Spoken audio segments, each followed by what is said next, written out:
জুলাই গণঅভ্যুত্থানের সময় সংগঠিত মানবতাবিরোধী অপরাধের মামলায় জাতীয় সমাজতান্ত্রিক দল জাসদের সভাপতি হাসানুল হক ইনুর বিরুদ্ধে মোট ৮টি অভিযোগ আনা হয়। এর মধ্যে ৩টি প্রমাণিত হয়েছে, সেজন্য তাকে ১০ বছর কারাভোগ করতে হবে। আর বাকি ৫টি অভিযোগ প্রমাণিত হয়নি।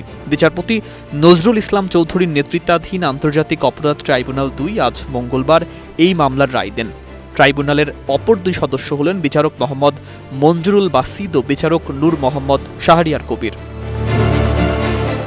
মামলার একমাত্র আসামি ইনু, তাকে আজ কারাগার থেকে ট্রাইব্যুনালে হাজির করা হয়। রায় সরাসরি সম্প্রচার করা হয় বিটিভিতে। এর মধ্য দিয়ে জুলাই গণঅভ্যুত্থানের সময় সংগঠিত মানবতা বিরোধী অপরাধের ঘটনায় ৬ষ্ঠ মামলার রায় ঘোষিত হল। নোভা এলইডি টিভি, ঝকঝকে ছবি, নিখুঁত শব্দ, ৫ বছরের ওয়ারেন্টি। নোভা মানি সঠিক মান, নিশ্চিত সেবা। আসামির বিরুদ্ধে আরোপিত কারাদণ্ডের সব সাজা যুগপৎ চলতে থাকবে বলে রায়ে উল্লেখ করেন ট্রাইব্যুনাল। অর্থাৎ ইনু মোট ১০ বছর কারাভোগ করবেন। ৮ অভিযোগ কি? প্রথম অভিযোগ হল ২০২৪ সালের ১৮ জুলাই ভারতীয় একটি গণমাধ্যমে দেয়া সাক্ষাৎকারে জুলাই আন্দোলনকারীদের জামায়াত, সন্ত্রাসী ও সাম্প্রদায়িক আখ্যা দেন ইনু। আন্দোলনকারীদের বিরুদ্ধে বল প্রয়োগের উস্কানি, প্ররোচনা, সহায়তা ও হত্যার নির্দেশ দেন তিনি। এই অভিযোগ প্রমাণিত হয়নি। দ্বিতীয় অভিযোগ হল ২০২৪ সালের ১৯ জুলাই গণভবনে তৎকালীন প্রধানমন্ত্রী শেখ হাসিনার নেতৃত্বে ১৪ দলীয় জোটের সভা হয়। সেখানে বৈষম্য বিরোধী ছাত্র আন্দোলন দমনে শুট অ্যাট সাইটের সিদ্ধান্ত হয়।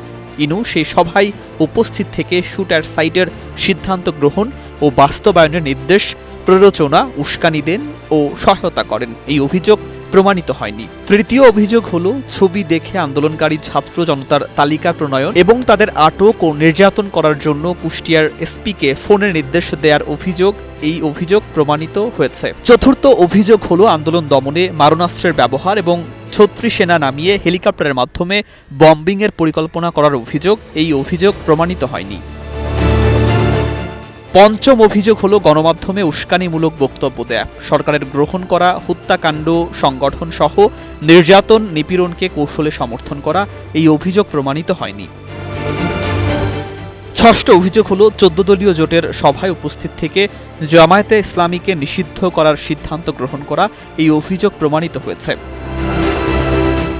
সপ্তম অভিযোগ হল শেখ হাসিনার সঙ্গে টেলিফোনে কথা বলে ষড়যন্ত্রে সম্পৃক্ত থাকা। এই অভিযোগ প্রমাণিত হয়েছে। এবং অষ্টম অভিযোগ হল ২০২৪ সালের ৫ আগস্ট কুষ্টিয়া শহরে ইউসুফ শেখ, ওসামা, সুরজ আলী, আশরাফুল ইসলাম, বাবলু, ফরাজি ও আবদুল্লাহ আল মুস্তাকিন নামের ৬ আন্দোলনকারীকে হত্যার নির্দেশনা প্রদান, পাশাপাশি সারা দেশে ১,৪০০ মানুষকে হত্যা এবং ২৫,০০০-এর বেশি ছাত্র জনতাকে আহত করার নির্দেশ দেওয়ার অভিযোগ।